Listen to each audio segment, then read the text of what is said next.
Good morning. Today is Monday, December 1st, 2025. It's 10 a.m. and I call this meeting of the Platte County Commission to order. Commissioner Berber, please lead us in the Pledge of Allegiance. I pledge allegiance to the flag of the United States of America and to the republic for which it stands, one nation, under God, indivisible, with liberty and justice for all. First item on our agenda is the approval of the agenda. I move approval of the agenda. Second. We have a motion and a second to approve the agenda. Are there any comments?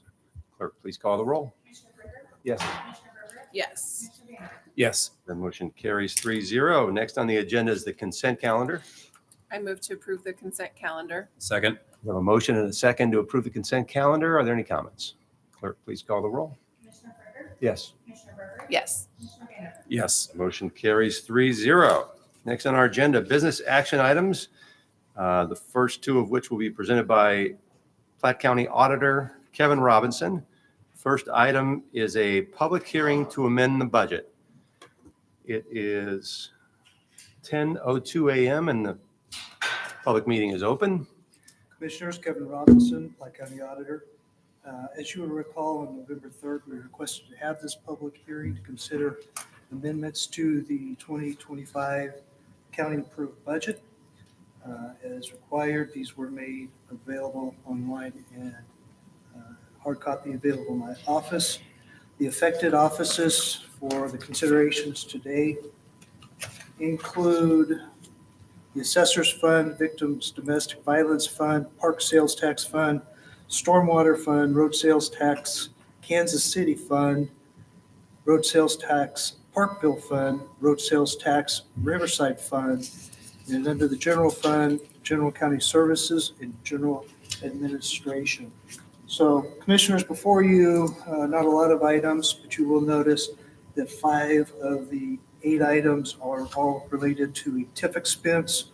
If you recall, in this year's budget, following last year's trend, we budgeted at 7.5%, where previously we had budgeted about 9.5%, which is more current our run rate this year.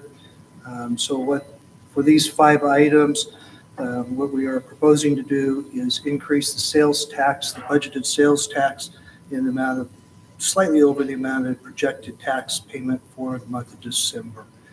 So looking at these, we've got for the general fund, $150,000. For the parks, we have actually just increase on the expense side. There's sufficient revenues there.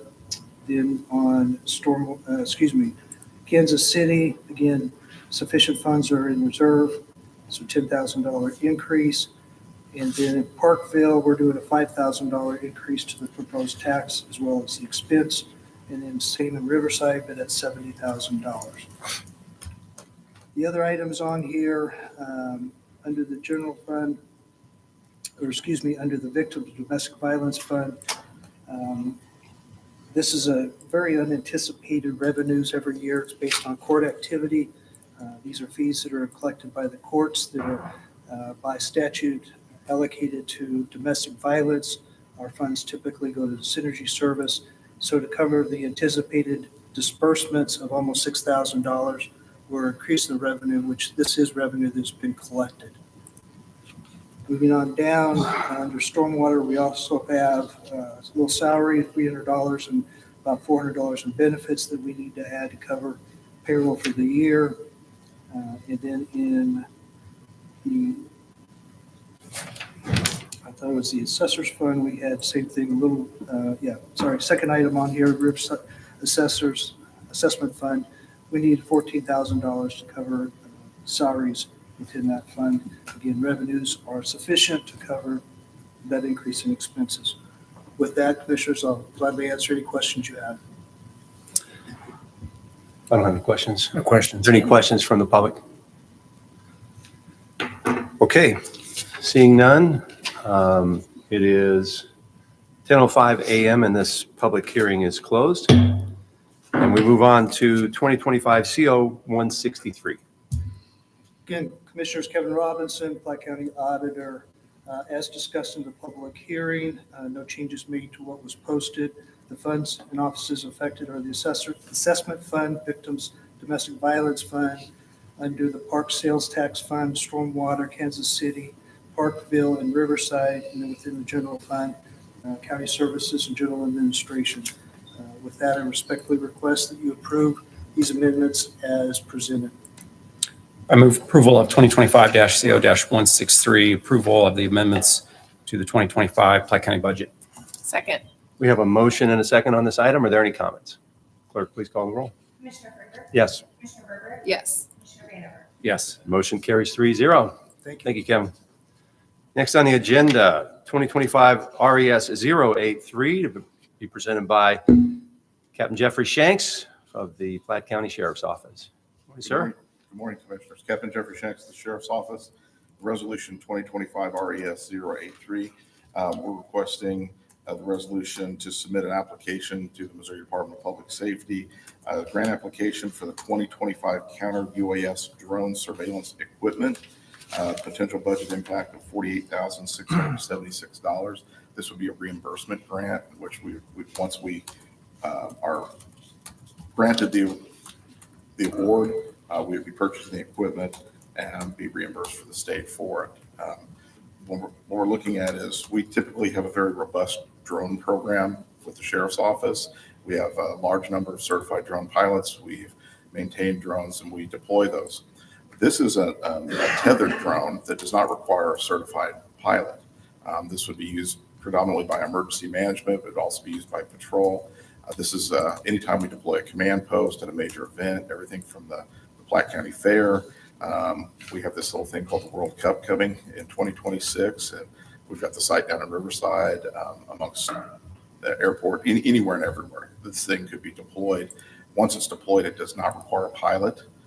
It can remain in the air. It's tethered to a power source. It can be up 24 hours a day, 7 days a week.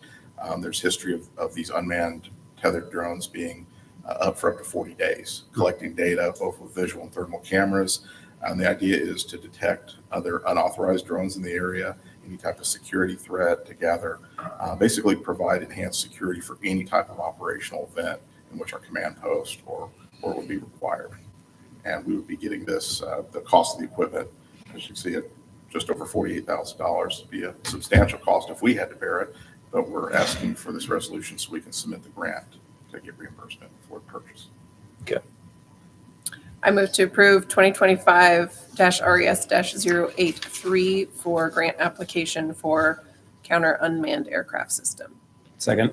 We have a motion and a second on this item. Captain, I would just like to express some concerns about privacy. It sounds like quite a tool if used for specific threats or instances where we need that kind of a security. But if it's just going to go up and hang out for, 3 or 4 weeks just to collect generalized data, I'm not a big fan of that. That is not the intent of the program. We never know how long a critical incident or event may last. It would be, and the reason why these can only be deployed by law enforcement and agencies under certain protocols. There'll be policies and everything regarding to that. And it's not something that's just autonomously collecting data 24/7 and dumping in somewhere. It would be deployed with a specific purpose or an event to provide enhanced security. And also a big component is the counter drone. There are so many people deploying drones that are unauthorized to be in the area. We continually get updates from the Department of Homeland Security, especially with the airport here, the large number of the piloted drones that are being deployed unauthorized and unlicensed in the area that provide a huge threat. They can be, but as far as for privacy, everything else, I look at this as no different like with our LPR program when we had an LPR card that was selective data collected with a specific purpose, not just to collect the data. Okay. Do you mind sharing your draft policy guidelines with us when you get that? I'll be happy to get with Captain Gates. He is out of with the holiday ending, he is out of the area, and I'm presenting on his behalf That'd be today. great. Thank you. Any further comments? Clerk, please call the roll. Commissioner Freiberg, Yes. Commissioner Berger, Yes. Commissioner Vanderwerf. Yes. The motion carries 3-0. Thank you, Thank Captain. you, sir. Next on the agenda, 2025 RES 081 to be presented by Platte County Assessor Marcus Farr. Good morning, Marcus. Good morning, Commissioners. Madam Clerk, I apologize. This is the first time that I've done this, so bear with me. So far, so good. So what I'm doing here today is I'm requesting approval to solicit sealed bids for a new 1-inch high-resolution aerial imagery that's covering the entire county. This will include both ortho and oblique photography, which meets the geospatial standards. The imagery can be used by multiple departments. Today, not only just the assessor's office, but we do intend to branch out and offer the service to other departments throughout the county, including planning and zoning, public works, any type of emergency management, as well as the sheriff's office. Some of the rationale behind this is that it has been since 2022 since we last flown this aerial imagery. So with the significant growth that we've experienced here in Platte County with not only residential and commercial properties, land changes, it's been a while since we've been able to stay up to date with accurate imagery. This new imagery will not only include better accuracy in identifying structures, improvement, but as well as it helps us maintain compliance with Missouri State Assessment Standards. Some of the rationale behind this is that it ensures that we have an accurate and equitable property assessment. High-resolution photography also provides clarity when it comes to measuring the length, width, and height of properties. It delivers faster, more accuracy, and it is also compatible with our Esri and our GIS software. But what I'm trying to do is try to solicit these sealed bids in order to be more transparent and receive the most competitive price out there. I move approval of 2025-RES-081, a request for bids for aerial imagery. Second. We have a motion and a second on this item. Marcus, what is the source of revenue or source of funding for this? This will be through the assessment fund. Okay. Any further comments? Clerk, please call the roll. I've got a I'm sorry. question. Do you have, on the agenda, it lists a dollar amount right after your item. So there is two different types of photography that we're looking to solicit bids on, ortho and oblique imagery. The oblique is the side photography, and then the ortho is the straight down. The ortho is, we're looking at an expected cost of roughly $155,000. And this is just kind of what I've historically have known, what I've seen in the past. And then typically to add on that extra side imagery is roughly $30,000 to $35,000 on top of that. Okay. Yeah. Any further comments? Clerk, please call the roll. Commissioner Brinker? Yes. Commissioner Herbert? Yes. Commissioner Vanover? Yes. And motion carries 3-0. Thank you, Marcus. Thank you, Commissioners. Next on the agenda, 2025 RES 082 to be presented by County Administrator Wes Minder. Morning, Wes. Good morning, Commissioners. Wes Minder. Before you is a resolution supporting an effort from the Kansas City Home Builders Association that they have branded as Let Builders Build. This is in response to just some data and information and changes in policies and directions from Kansas City, Missouri, which is, a good portion of Platte County is within Kansas City, Missouri. I don't know the exact number, but last year the county issued somewhere in the neighborhood of like 137 single-family home permits. I believe Kansas City was only in the 300s. And so from a fiscally responsible government standpoint, we have a lot of infrastructure that the taxpayers have invested in, roads, interstates, sewers that are within Kansas City, Missouri, which are not being utilized because of the inability to issue single-family home permits. We also have a rising cost of living, and there's all sorts of associated issues associated with this. And it does cause an impact in the fact that builders are leaving Kansas City and coming into the county, which again is good for growth, but also at the same time does not leverage our existing infrastructure investments and causes burdens on county taxpayers in the unincorporated areas. And so this resolution just states the commission's position on this and supports that effort for the home builders and their efforts to make changes that makes homes and building more affordable for all. Thank you. I move to approve 2025-RES-082, supporting Let Builders Build movement in Kansas City. Second. We have a motion and a second on this item. I would like to just start by reading the resolution, and then we'll call for comments from the public and the Builders Association, hopefully.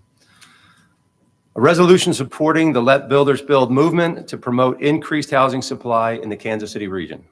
Whereas roughly half of the population in Platte County resides within the city of Kansas City, Missouri, and whereas Kansas City's red tape, such as expensive policies, permitting delays, inconsistent and onerous building codes, overly burdensome environmental regulations, excessive utility fees, and unnecessary material mandates are driving up the cost of constructing single-family homes, apartments, schools, and commercial buildings in Kansas City. And whereas this challenging and unfriendly building environment results in younger households and first-time homeowners being unable to afford to live in Platte County, school construction projects costing up to 20% more than necessary, requiring additional taxes to fund these projects, and businesses choosing to relocate outside the county. And whereas the Home Builders Association of Greater Kansas City has launched the Let Builders Build campaign to break down these barriers, modernize housing policy, reduce unnecessary regulations, streamline processes, and empower local builders to meet the demand for affordable housing options, fostering stronger communities, increased home ownership, and economic stability in the region. And whereas Platte County, Missouri maintains a streamlined building permit process and a reasonable building code that enables builders to efficiently construct quality, safe homes while balancing housing affordability and community needs. Now, therefore, be it resolved by the County of Platte County, Missouri, that Platte County hereby expresses its full support for the Home Builders Association of Greater Kansas City's Let Builders Build campaign and its efforts to remove roadblocks to construction throughout the Kansas City region, encouraging collaboration among policymakers, stakeholders, and communities to prioritize affordable housing construction and efficient construction solutions. Thank you. Would anybody else like to comment?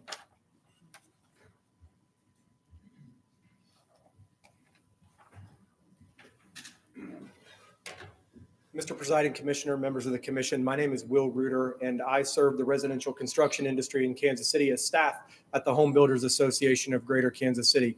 Would the members of the HBA present here this morning please stand up? Wow, fantastic. Braving the Thank elements. you for being here. Yeah. Thank you very much for their efforts to get here.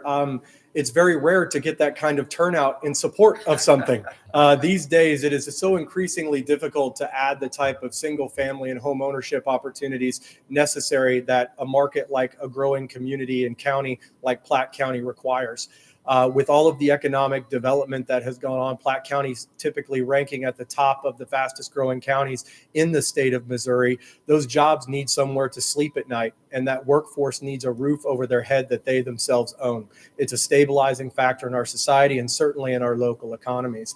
And so we are here with a sincere expression of gratitude for your leadership, being the first governing body in the Kansas City Metro to take this step and to take that action to say, we do not have enough housing, we do not have enough types of housing, and we do not have the correctly priced housing for all of the needs across our community. And with governing bodies like yourself and a well-equipped industry, we can deliver more housing options for the residents, both currently here in Platte County, as well as all of those who are attracted to this outstanding way of life that you've created in your community. So thank you very much for this opportunity to be in here support of this resolution, and would be happy to entertain any measure of dialogue in the foreseeable future about how we can make sure that the right circumstances exist on the regulatory and administrative side of things to give yourself the greatest chance of housing success in Platte County. Thank you. thank you for all that you and the Builders Association do for housing affordability and supply and in Platte County. And we really appreciate you being here today, and your efforts with the Let Builders Build campaign is it's very important. So thank you. Any further comments? Okay, clerk, please call the roll. Commissioner Fricker? Yes. Commissioner Herbert? Yes. Commissioner Vanover? Yes. That motion carries 3-0. And let's meet out front here for a picture.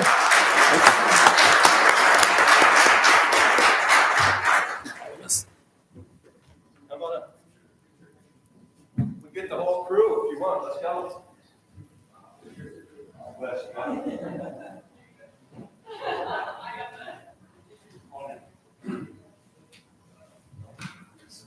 See you as well.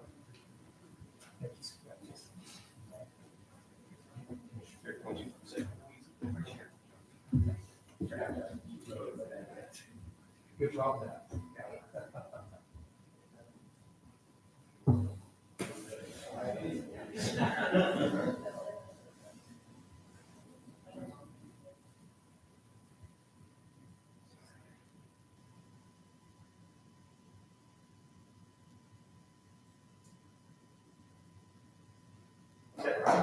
All right.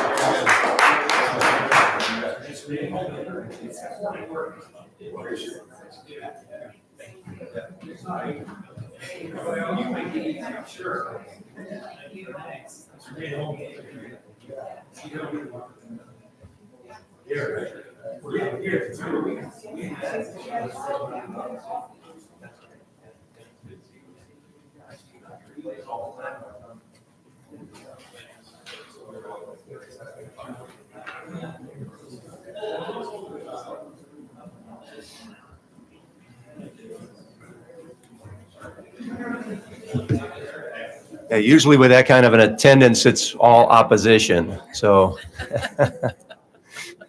Who's left?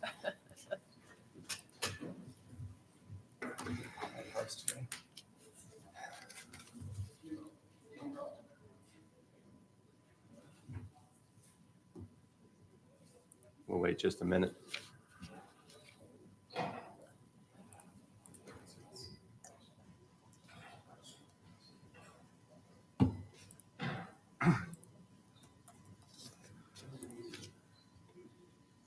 Okay, we'll move on to 2025 RES 084. Wes. Morning, Commissioners. This is a reappointment resolution for Abby Olson to the Platte County Senior Citizens Service Board. Ms. Olson has served for quite some time, and she thankfully is willing to serve for another term. I move approval of 2025-RES-084, the appointment of Abby Olson to the Platte County Senior Citizens Service Fund Board. Second. We have a motion and a second on this item. Are there any comments? Clerk, please call the roll. Commissioner Fricker? Yes. Commissioner Herbert? Yes. Commissioner Vanover? Yes. That motion carries 3-0. Next is 2025 RES 085. Good morning, Commissioners. This is an appointment to the Board of Equalization. The Board of Equalization is a thankless three-member board that meets every summer to hear property tax appeals with the lucrative incentive of $15 an hour for their time. And Ms. Leanne Fadler, who had served for a while, has decided that she has better things to do. And so Mr. Paul Cooper is willing to step forward and serve on that board to provide services to our citizens in the determination of property tax assessments. I move to approve 2025-RES-085 to appoint Paul Cooper to the Board of Equalization. Second. We have a motion and a second on this item. Ms. Fadler's leadership on that board is very important over the past several months, and we really appreciate her service. Are there any comments? Clerk, please call the roll. Commissioner Fricker? Yes. Commissioner Herbert? Yes. Commissioner Vanover? Yes. That motion carries 3-0. Next is 2025 CO 162. Good morning, Commissioners. As most everyone is aware, we're getting close, hopefully, to the end of all of our construction on campus with our ARPA funds. This is a change order number 5 with Centric Construction for work at the administration building. Oh, up, we're on H 2025 CO 162. 162. Sorry, I skipped one there. That's right. Good morning, Commissioners. Let's start that again. Commission Order 2025 CO 162 is a contract with Executive Workforce Consultants for the purpose of providing human resources services. The intent of this contract is for Executive Workforce to supplement some of the services we currently do not have in staff, including providing a hotline for employees to report any sort of potential violations, and would allow us to investigate those in a timely manner and handle additional other items that we need since we just to supplement the staff that we have. I move for approval of 2025-CO-162, a contract with Executive Workforce Consultants. Second. We have a motion and a second on this item. Are there any comments? Yeah, I just want to comment that this is a really important move for the county and the administrative side to have in place support and contacts in confidence for employees who, might need to clarify policies, procedures, or just, need to, speak with someone on the human resources side of things. So it's something that's been absent from the county for some time, and I'm happy to see that we're going to put this in place for employees in the next year. Any further comments? I'd like to thank Commissioner Berberick for leading the effort that's got us to this point. It is needed, and I think the workforce should be more well-served with this contract. Thank you. Clerk, please call the roll.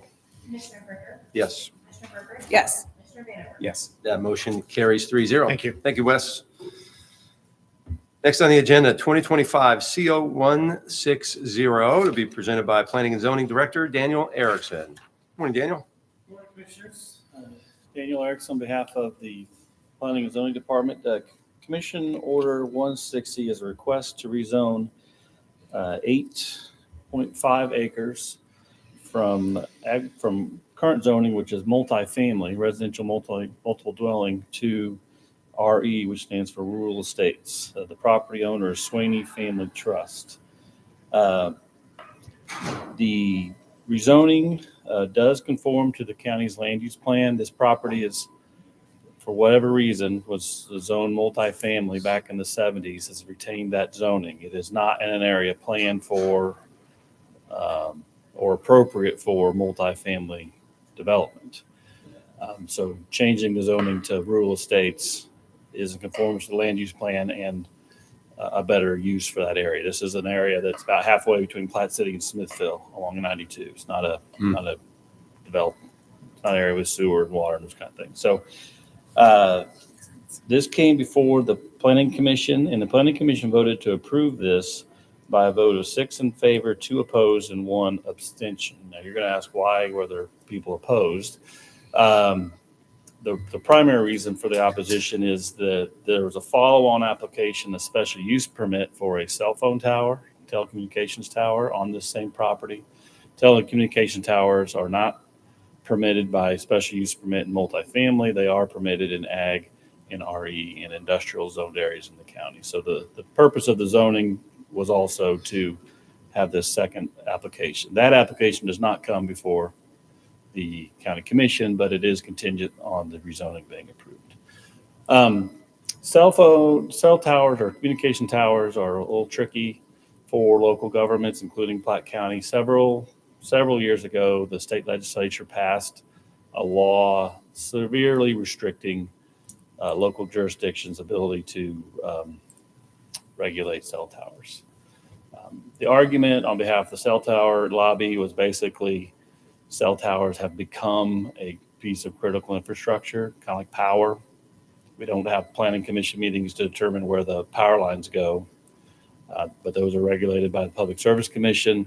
Cell towers are kind of in that realm. As we all have cell phones, we all need coverage. So they were largely, they still have to come to the county for local. They're still subject to local control, but our authority to to deny a request is severely restricted. For example, you can't deny it because you don't like the way it looks. You can't deny it because you think there's a better location. Like, oh, that spot's good, but what if you moved it, over the next hill? You can't do that. You can't deny it because somebody thinks it's going to interfere with their signals, telephone or TV signals. You can't turn it down because someone makes a claim about some health concern. There's a whole list of prohibited activities. Hmm. When you look at all those as a whole, there's really hardly any opportunity for the local government to have much to say, if anything, about a cell tower anymore. So that being said, there was some folks that showed up at the meeting to express their concern about this particular location. It is a 250-foot tower. It does set behind existing grain silo. So, and the company, to their credit, are going to put walls around the base and do some planting, so that it's not that they are ignoring some of the aesthetic concerns. So that being said, the recommendation came to you for the rezoning, which is all that's before you today, with a 6 in favor, 2 opposed, 1 abstention. And staff did recommend approval of the rezoning and the special use permit to the Planning Commission. I move to approve 2025-CO-160 for rezoning Sweeney Family Trust. I'll second that. I guess the alternative is to not rezone it, in which case a multifamily property could be built there, which may be more opposed than the cell tower in that area. Yes, yeah. I mean, but for the cell tower, absolutely, let's rezone this property. Which would be a problem also. It would be a big problem because that creates a matter of right use to put an apartment complex on. Yeah. Any further comments? Clerk, please call the roll. Commissioner Freiberg, Yes. Oh, sorry. I'm not Commissioner Fricker. Commissioner Freiberg, Yes. Commissioner Vanacker. Abstain. That motion carries 2 votes yes and 1 abstention. Next on the agenda, 2025 CO-161. Commissioners, this is a request to rezone submitted by the Wilkins Family Trust, seeking to rezone approximately 10 acres from agricultural to R80 rural single family. The intent of this rezoning, this is what you call a grandfathered lot or a non-conforming. Ag is a 40-acre tract. This is a 10-acre tract. So they're proposing a zoning that conforms. What necessitated it was the desire to build a building, and the setbacks could not be met under ag. So they're proposing R80 zoning, which this lot conforms to R80. This does conform to the land use plan. It will allow the applicants to go proceed with the construction they desire on their own property. Planning Commission unanimously recommended approval. Staff recommended approval to the Planning Commission. I move approval of 2025-CO-161 rezoning from AG to R80 for Wilkins Family Trust. Second. We have a motion and a second on this item. Are there any comments? Clerk, please call the roll. Commissioner Freiberg, Yes. Commissioner Freiberg, Yes. Commissioner Vanacker. Yes. That motion carries 3-0. Thank you, Daniel. On to announcements from county office holders and staff. Are there any? How about public comments? Anybody from the public have a comment? And commissioner comments? Are there any commissioner comments? No. I Okay, move to adjourn. Second. we have a motion and a second to adjourn. Clerk, please call the roll. Commissioner Freiberg, Yes. Commissioner Freiberg, Yes. Commissioner Vanacker. Yes. The motion carries 3-0. It's 10:34 a.m. and we are adjourned. We will move right into our